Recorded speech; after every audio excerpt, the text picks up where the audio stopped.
Hi, welcome to the Inside the Dugout podcast. I'm joined by Coach Daniel Owens. Short intro on Daniel Owens. He was appointed as the assistant coach of Manhattanville College Baseball in August of 2023. Owens comes to Manhattanville after gaining coaching experience with both the Longwood High School junior varsity team and Team Steel, formerly known as Baseball Heaven. He had also worked with Steel Sports as a tournament coordinator, ensuring rules, regulations, and procedures were being followed. Prior to coaching, Owens played for the Southern New Hampshire University baseball team. During the 2021 season, the number 7 ranked Penman made it to the Division II College Baseball World Series and lost in the first round to Seton Hall University. I'll now turn this over to interviewer Billy Anima to interview Coach Daniel Owens. All right, first question. What was your journey from being a college baseball player to becoming a coach? All right, first off, I just want to thank you guys for having me on. So my journey, I think, is very similar to a lot of college baseball coaches. I graduated from college and I knew, I loved baseball and I wanted to keep going. So I started, all throughout my high school career, I was coaching youth baseball. And then I graduated college, like I said, and I took the opportunity to coach the JV team at Longwood, like Joe said. And I knew colleges have openings for the GA position. I knew some schools had volunteer openings, so I hopped online and saw Manhattanville had an opening for the GA spot, and that's where I am now. Next question. How do you think your experience as a college player influences your coaching style? I think as a player, I was always that kid that was kind of head down, work hard, and kind of let the results speak for themselves. And as a coach, I'm only in my second year, but I think as a coach, I'm kind of the same philosophy and style. I preach hard work, and if guys are willing to work hard and they kind of let the results speak for themselves, I think that's how I would answer that. What were some of the most valuable lessons you learned as a player? I think there's a lot of things I learned from my playing career. I think most importantly, I learned that, baseball is a game of failure. I think for most college baseball players, you're successful early on in travel and youth and even high school. You're, most of the time going to be one of the best players and you're not going to have a ton of failures. But for me, once I got to college, I kind of, experienced the other side of the game and definitely had some failures. And you kind of learn quickly that baseball isn't always, super easy. And there's going to be a ton of days where, you're getting knocked down, but it's about how you get back up. And it's kind of just general in life. But I think in baseball, once you get to college, I personally experienced that. And I think a lot of kids that get here, will experience that definitely. Okay. What do you consider to be the most important qualities for success both on and off the field? I think off the field, I think focus is probably the biggest quality that's going to lead to success. I think when you're in college and even in high school, guys have a lot of distractions, whether that's, schoolwork, you have your social life, stuff like that. And baseball can kind of get pushed to the back. And, that combined with some other things can make it very hard to be successful on the field. But if you can stay focused, keep baseball as one of your top priorities and work hard, that combined with on the field, I think probably the biggest quality that's going to lead to success is just the ability to be, have the short-term memory. I think, like I previously said, baseball is a game of failure. So when you see guys that, make mistakes and then, they get in their own head and they kind of handcuff themselves, that's when, you're going to consistently see those same mistakes being made, where guys who can go out there and just play free and, understand it's just a game, but, still be able to be themselves and do what they're capable of doing. I think that on the field is probably the most important quality. Okay. How do you approach recruiting and selecting players for your team? So this past year was my first year recruiting. I got here pretty late. I got here in late August, and Manhattanville, as a baseball program, we didn't have any kids committed. So that first year, for the 2024 graduates, I was using a lot of social media. I think Twitter now is a big thing that kids use. It's a great platform. You can post your stats, any of your videos on there. So for me, I was just on Twitter, kind of finding kids in the area, I would contact them if they express, some interest in the program. I would get to know them, hop on the phone with them. And then for a couple kids, I went and saw them play. I liked what I saw, got them on campus for a visit.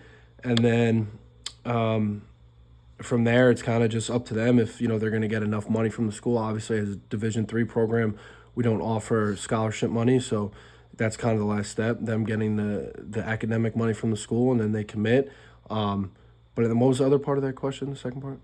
Just selecting players for. Yeah, so then for actually what I'm looking for, I think talent is probably the number one thing. I think any coach who tells you otherwise is lying. But as a Division III coach, you're kind of limited in terms of the talent that's there for you. I think really good baseball players in high school are going to have the aspirations to play D2 and D1, which is understandable, but there's always going to be, really good players that end up at the Division III level. So I think kind of finding the guys that are going to fit right, and I think the biggest thing I look for is, are they coachable, which is obviously hard to tell when you just go and watch them play high school, and you can call their high school coach or you can talk to them on the phone, but at the end of the day, you're not going to know if they're coachable until they get here. So, just if they're coachable and, do they work hard and have a chip on their shoulder? That's what I'm looking for. What are your goals for the team, both in the short term and long term? I think in the short term with the team we have now, I would say if we can just win, simple as it sounds, if we just can win double headers.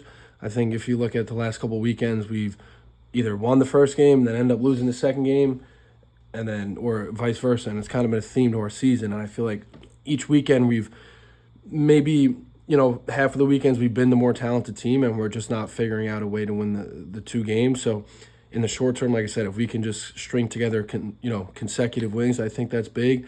And then in the long term, I think if, it's not possible for us to win the Skyline Championship this year, I think with the guys we're bringing back, who a lot of them are already impacting winning, combined with the freshmen we have coming in and hopefully some quality transfers, I think we'll have a shot next year. How do you think your experience as a player helps you relate to your athletes? I think that I have two answers to that. I think just because I've played college baseball so recently, I'm kind of up to date with the trends in baseball, where like a coach that's older, might not be so familiar with what's going on just in the game. And I think with my coach at SNU, he was more of a traditional coach, like not super old, but he was, a lot older than his players. He wasn't really so familiar with like all the drive line stuff and all the new, warm up stuff that pitchers do. Where me, like I know that that's a big trend amongst pitchers, and there's a bunch of things with hitters and position players too. But I think that, and then just what was the other, what was the question? Can you just ask it again? Sorry. How do you think it helps you relate to players? Yeah. And then like I said previously, like just knowing that baseball is a game, that's hard and it's not easy. So I know we have kids on our team that are struggling right now or kind of have struggled the entire time, and I know that it's not easy, and I'm able to relate to them. So, What do you enjoy most about coaching college baseball? I think winning is definitely a lot of fun. I think even you guys will say that, that I coach you guys. When we win, it's a lot funner than when we lose, and it sounds kind of stupid, but it's true. And then other than that, if I could give you other answers, I think it would be watching guys succeed that I know work hard is definitely something that is rewarding as a coach. And then let me think of something else. And then just being out on the practice field, I think practice is a huge part of building a good team. So I think when we're out there having a good practice, I think that's, I enjoy that as well. How do you balance the demands of coaching with your personal life? Honestly, I've kind of always been good at knowing when it's time to wind it down, whether that's, with coaching or another job that I've had or school. I'm always, I think the thing about me, I'm usually pedal to the metal with something. Like if I want to do it, I'm going to try to do it to the best of my ability. And then, I know you need a proper balance, and it's not, and it's healthy to, be all in about something, but then at the same time, you got to know when to, hang it up for the day and go do something else. But I think with baseball, it's a game that, throughout the summer, obviously I'm around it all the time in the spring, but then in the fall and the winter, it kind of winds down. So seasonally, I think baseball is a good game where, there's like other sports where it's, the entire year. So. Last question. If you were to give advice to a player that wants to become a coach after their career, what would you say to them? I would say if it's something that you think you might want to do, I would at least give it a shot. I think that's kind of with anything in life. If you want to do it, there's no harm in trying it. And then, if you don't like it, you just walk away. Obviously finish the season, but you could even start out kind of like what I did. You start coaching, a travel team, or maybe you volunteer for a high school team or something like that. And if you enjoy it, just keep going. But in terms of when you actually get the position, I would say, in college at least, you're dealing with 55 players. So it's easy to kind of, change who you are, because, not one kid is going to take your coaching the same way that another kid might. So you might find yourself kind of, changing who you are. But I think at the end of the day, if what you believe is what you believe, and that's your philosophy on baseball, and that's what you think is going to win games, I would stick with it. All right, that's all we got. Thanks for having you on the show. All right, guys. Thank you.